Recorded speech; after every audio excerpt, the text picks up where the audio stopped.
అయితే గురుగారు, నవగ్రహ దోష పరిహారానికి ఎలాంటి వస్తువులు దానం చేయాలి? నవగ్రహ దోష పరిహారానికి సాధారణంగా ఏ గ్రహం బాలేదో ఆ గ్రహానికి సంబంధించిన ధాన్యం ఉంటుంది.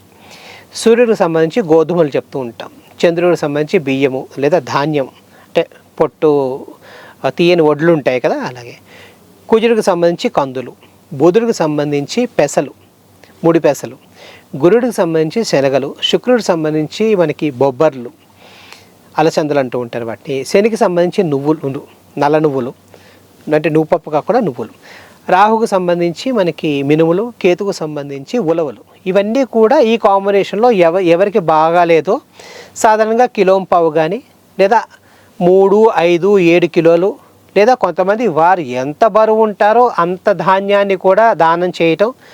ఈ దానం కూడా ఆవులకు పెట్టడం లేదా సరస్సుల్లో కానీ నదుల్లో కానీ వాటిని ఆ ధాన్యాన్ని వెదజల్లడం ద్వారా అవి ఉన్న జలచరాలన్నీ కూడా తింటాయి. వాటికి ప్రకృతిలో తిరిగి మమేకం అవటం అనేది దీని వెనకాల ఉంటుంది.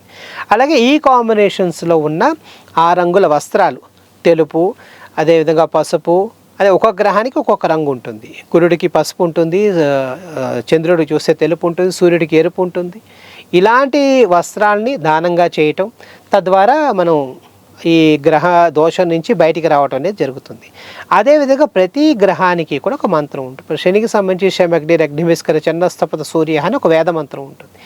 దీన్ని రిపీటెడ్గా 19,000 సార్లు జపించి ఆ తీర్థాన్ని స్వీకరించడం ద్వారా వీళ్ళకి ఆ దోషం నుంచి విముక్తి అవుతుంది. అంటే మనసుని ప్రొజెక్ట్ చేయటం, మంత్రం చేయటం అంటే ఏంటంటే ఒక ఏకాగ్రతతో చిత్తాన్నంతా కూడా ఒకవైపు మనం కేంద్రీకృతం చేసి దాన్ని రిపీట్ చేయడం ద్వారా ఒక వైబ్రేషన్, ఒక వైబ్ అనేది క్రియేట్ అవుతుంది.